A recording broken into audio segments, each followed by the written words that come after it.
Welcome into the Buffa's Buffet podcast at lunch. Yes, man, on the Crescent Plumbing Supply. We are live from Crescent Plumbing Supply, 6614 Olive Boulevard. Come get yourself a tank, a bowl, maybe some pipe. I think if we went in your house and looked at all your plumbing, there'd be a couple things, maybe a discussion, a flange, whatever. But it's time to do a little bit of reviews. I got a lot of good reception to the last video I did, and I'm sorry if the audio is not great. I am in my truck. It's a beautiful day outside. This is the kind of day you could play baseball on, you could play football on. It's a mid-November day that feels like a spring day. So I'm going to be reviewing for the latest episode, and this will go into the Film Buffa podcast. So really, it's like the Buffa's Buffet podcast, the Film Buffa pod. There's so many different names, but this is going to be primarily a movie. There will be no baseball talk. There will be no blues talk. We're going to review Predator Badlands, which is the new film in the very long series. There have been a lot of Predator movies, the Arnold movie, the Danny Glover movie, the Adrian Brody movie, the various alien Predator movies where they faced off against each other. It just gets kind of exhausting. But then Dan Trachtenberg did Prey a few years ago, kind of went back, the Native Americans taking on these creatures and running into them on their land when those creatures kind of got blasted there from space. And in this new one, also directed by Dan Trachtenberg, so he has delivered two Predator films that are just, they're a little bit different. I also think he did an animated film for Hulu as well. So much like the other movie, it kind of, there are no well-known characters from the universe. There is discussion of Arnold coming back for another one, but that's just kind of in the discussion mode. This one picks up with a Predator. You can call him like the runt of the litter of the family of these the Predators. And they come to Earth. It's him and his brother and their dad, and essentially, in order to prove yourself in that creature family, you have to kind of go out and capture like a trophy. You have to go out and capture something. And in this case, it's this animal that this young runt of the litter, the young, kind of cocky, he needs to kind of get slapped into shape. And in a very traumatic experience, he is out on his own trying to find this creature that he can kill and officially become somebody in his family. And there's a language now. It's called the Yatal language. I mean, it's the kind of language that they speak. I know the filmmakers kind of put it together for the movie, so we finally get to learn their language, and they speak in it. And the lead guy is a young 24-year-old actor called Demetrius Schuster Kalamantanji. I hope I didn't shred his name. He is a new guy, but somebody that I think you should keep an eye on. I mean, it is him in doing all the movements. Essentially, the face, that one ugly motherfucker face, is CGI'd onto his, but the physical costume of the Predator is really this actor, and I think he's very good. Co-starring with him is Ellie Fanning, and let me just say something about Ellie Fanning. We all know that Dakota Fanning kind of blasted onto the scene with her series of movies. I think it was Uptown Girls with the late Brittany Murphy. It was Man on Fire with Denzel Washington. But Ellie Fanning has kind of really come on in her own way. Both of them are great actresses, but I think in this year, in a variety of movies, Ellie's kind of showing what she can do. I mean, Dakota had that big kind of comeback with Equalizer 3 with Denzel again reuniting, and also having that little small role in Once Upon a Time in Hollywood, a Quentin Tarantino movie. You find yourself in a Quentin Tarantino movie, especially if you have nice feet, which Dakota Fanning does, then you're going to be in a QT movie. But Ellie kind of plays this robot that is out in the Badlands as well, and runs across this young Predator, and they kind of come together, and she's going to help him find his prize, and he's going to help her find her ship. And she is severed at the midsection. So all you have, of course, it's, Ellie's got her CGI'd, her green pant legs on, but in the movie, she has been separated from the lower half of her body. So he carries her like a backpack. on her with them throughout these. I mean, and they're on on a planet, man. Everything comes out of the ground to get you.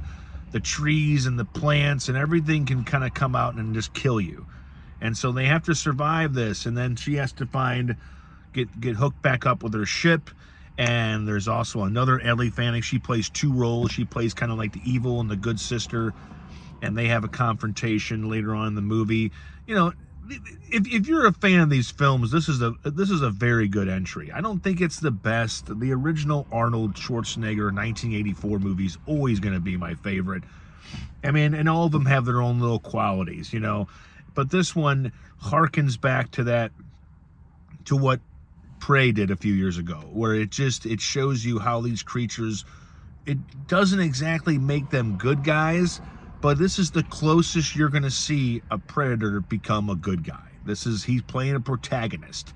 He's not going after the humans. He's not trying to kill Ellie Fanning's robot. They're trying to, you know, be partners in crime and each get what they want. And so that's a different kind of shake. You know, if you're used to the movies, you're thinking about the Arnold film where he's just picking off Arnold's team one by one, and then he goes to New York and he's, you know, taking on Danny Glover and the cops. And then in various movies, Adrian Brody and his team of mercenaries, and there was another Boyd Holbrook movie where he was doing it. It's just so many. And so the notable ones are just like where you have a very central plot, two characters for the most part going through a trek through a jungle. It's got all kinds of death traps, and it's exciting. The action scenes and the music, the way they come together, it's very exhilarating. I mean, it will get you going. It's an hour and 47 minutes. It does not overstay its welcome. I'm going to preview The Running Man, the new Glenn Powell remake, and by comparison, that's 2 hours and 13 minutes. And I haven't seen it yet, but I'm like, that's too long for, you know, we got a couple Arnold products we're talking about. This is like the Arnold remake or cinematic world month, and Predator Badlands is good. I don't know about Running Man, but the running time gives me a little bit of pause. But this one's great, man. I think, you know, Demetrius in the lead role, I think we're going to see a lot more of him. He knocks out the language. He can do the physicality. You know, in the first movie with Arnold, you had a guy in that suit. You know, initially it was Jean-Claude Van Damme, and then they moved to a different actor because Jean-Claude was like, I'm not going to be able to see my face. Like, you're playing a predator, Jean-Claude.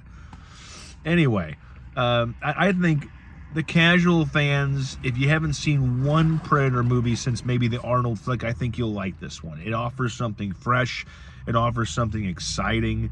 I mean, it is a movie I think it doesn't need to be seen on the big screen, but I think it would pay off a lot as far as like the action and the special effects, and I think all that would play well. Yes, if you got an 80-inch screen at home on your wall or a 60-inch, it's going to have a good effect. But when you're in the theater and the lights are out, you don't have any distractions, unless you want to be that person that looks at their fucking phone. I mean, you just don't want to be that person. And in the big screen, you have to pay attention.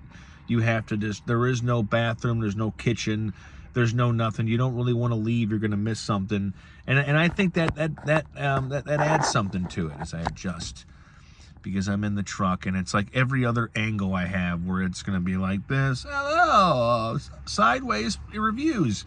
So I'm holding the phone because that's what guys, it's a one-man crew here. My truck does not work for me when it comes to this podcast. I wish it did. I wish those like little baby arms come up out of my wheel. We'll hold the thing for you. But yeah, I think it's a good movie. It's worth checking out. I mean, out of 10, I don't like to give ratings. I'm just going to tell you what I think about it.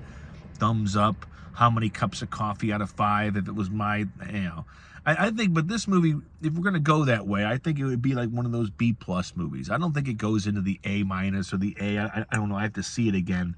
But what it came to do, it does, and it leaves you a lot more intrigued. It leaves you wanting more from this world that Dan Trachtenberg, the director, has now created. So congratulations to him. It's not easy to go into a film series that has 9 different entries and make something fresh, but he did. So go check that out. It just came out last Friday, and it will be in theaters, I want to say, not for too long. I mean, if it doesn't have a contract to be in the theaters for a while, I mean, the Leonardo DiCaprio, One Battle After Another, that is going to get a proper break between the theater and the streaming and DVD and Blu-ray, but I don't know if this one will. I know it's probably going to go to Hulu like the other one, so if you don't watch it in theaters, you can watch it on Hulu. But yeah, so Predator Badlands, go see it at the Galleria 6 here in St. Louis. I love those people over there, Landon Burris, Cody, and Nathan, and all the good crew there. Go see them, but go see it in the theater if you can. I think it's one of those films, kind of like Running Man, where you could probably benefit by seeing it in the theater. Let's get into that. Let's preview it. The reviews have come in, and I've heard good things. I've also heard some things that were just kind of like it's not so good. I've heard a review that says Glenn Powell's doing his best Tom Cruise impersonation. That is the only issue. He was in a movie, I want to say, called Hitman last year or the year before, where he Tom Cruised the shit out of that role, and not in a good way. Look, man, I know he's your mentor. He was with you in Top Gun Maverick, and Tom Cruise, I'm a big Tom Cruise fan. I don't care what religion he believes in. Is it any different than your God? At least there's spaceships in his religion. It's all kind of a little funky. I don't determine if I'm going to pay attention to somebody what religion they're in. But Tom Cruise is Tom Cruise. You want Glenn Powell to be a little more like Glenn Powell. And I'm watching the new Hulu football series that he's in. I think it's okay. I think there are things that he can be in where he benefits, and I think he's good. And I also think I don't want him to get stuck in that Tom Cruise mode. So I hear those kind of reviews, and I kind of go, kind of fits. But it looks exciting. I mean, you got Coleman Domingo, Josh Brolin, you got Glenn Powell, and I know they didn't really follow the material. The Running Man with Arnold Schwarzenegger from the 80s is based on a book, and they didn't really film it because they probably just say this is for Arnold, and they're like, get in there, make it work, make him the protagonist, and change a lot of shit.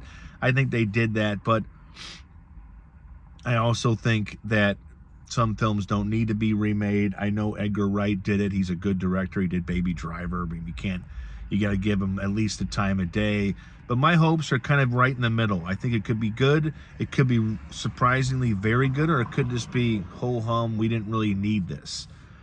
How many different indie movies can we make with the money that we gave to this remake? Do we really need a remake? That's the first question I ask. So I will watch that this weekend, possibly tomorrow, possibly Saturday, possibly whenever the heck I like. If you've been reading me and following me, you know that for the last couple years I have not become a nomad in the film critic world, but I just kind of see films when I want to. I don't feel like rushing to them. I don't feel like, I got to see this now. It's going to evaporate. It's like Mission Impossible. It's going to disappear in 5 seconds. No, it's going to be there for a while. It's going to be there on the big screen, then it's going to be there on the small screen. It's going to be streaming. That's just the world we live in. Let's not whine about it. I'm about, the theater. Like, look, the pandemic fractured the film-going experience for good. I mean, you're going to have theaters, but if they're not doing well, you're going to start leaving, and streaming is going to take over. And you hope that even when my kid, I don't want to say when my kid's my age, that's just too far down the road. You might be riding a spaceship to the movie theater then. That might be like a Mercedes XL5 thermal blast, whatever, when he's my age, when he's in his 40s. Oh gosh, man, I get a little heartache. But I hope in like 10 years we still have movie theaters. I mean, I think they're going to go down, and you're going to have to, everything's going to be outrageously priced. My advice for any movie theater that could open, that could possibly swing it, make the prices cheaper. I mean, if you're going to go watch Predator Badlands or The Running Man, you're going to go get your Predator on. You're going to go watch this creature fight for good for a change, avenge his brother, go up against his dad. I mean, it's got a lot of good themes in that movie that I think would work for people. You shouldn't have to pay $50 for refreshments too, and then $20 for tickets, and then you're leaning. Maybe you go in the arcade, and it just costs you $100 to go see a movie that you might think sucks. And so anybody that's opening a theater, anybody that wants to rescue theaters, you got to make shit cheaper. You got to make refreshments cheaper. You just have to, or people are not going to go. It's got nothing really to do with the product. I think are movies as strong as they used to be overall? No, they're not. There's just too many of them. but there's still movies that are worth seeing in the big screen, like Predator Badlands.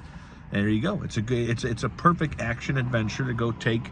I took my kid. Vincent. He went. It's one of those times where I go, "Do you want to go see it?" I give him the trailer, I give him the poster, and I wait. I text my kid, which is crazy, and I'm texting my kid, but he is 14, and I'm just waiting. The little dots on the iPhone are heating up, and I'm like, "No, I'm tired." Yes, he wanted to go see it, and he liked it, and we ate a bunch of bad food, and that's what you do.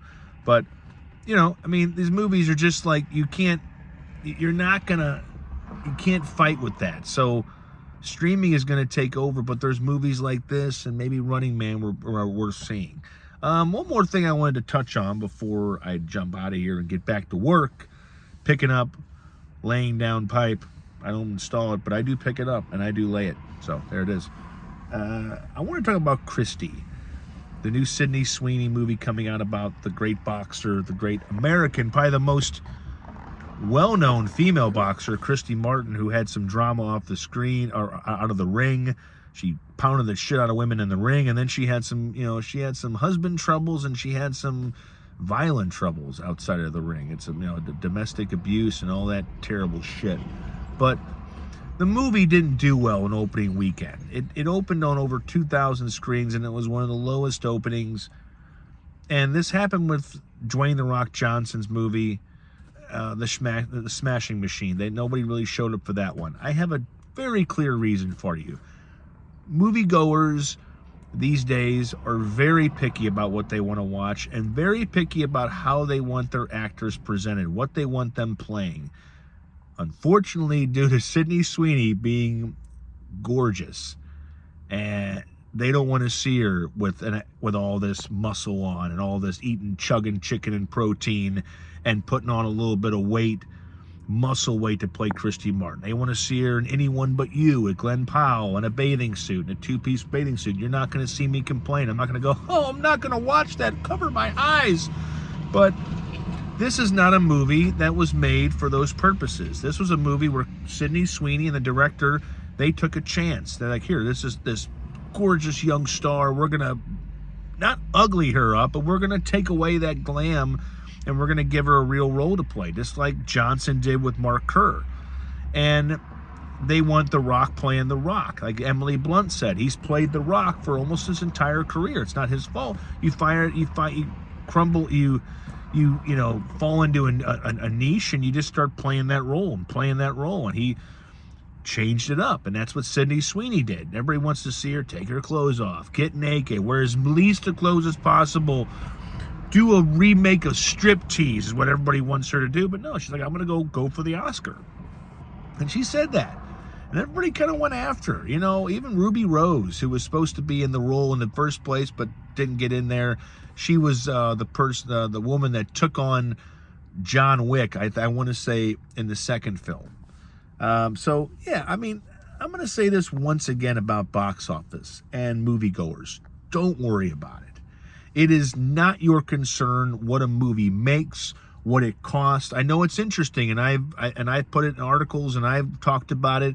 And the great Scott Mendelson out there in LA, writing for Substack as well, The Outside Scoop, he reports on it, and that's fine. But don't let it really, really sway if you're going to go see something or not. If you want to see Sydney Sweeney stretch as far as her acting talent, what she can do, go watch it. If you want to see Dwayne Johnson go for broke and sacrifice a little bit as Mark Kerr, go do it. Don't think, "Well, let me see how much money it made." That is only the producers, the studios, the stars, anybody who's got skin in the game. The audience creates the skin, okay? We're the ones that go there and pay and give our money and decide that or not. So if you want to see it, don't worry about how much it made. Don't worry about who's the popular kid in class. Go see the best kid in class that you want to see. So that's my advice. I'm Dan Buffa. The newsletter is called Buffa's Buffet on Substack. Subscribe with your email at www.dailydoseofbuffa.substack.com. Do it. It pumps up my ego. It makes a bad day better. It makes a cloudy day sunny if you just if I know that all my stuff is going to your email where you can open it, skim, and delete it quickly, I'll take it. So I hope you keep reading. I hope you keep listening. I hope you keep watching. Pardon my face, and have a nice day.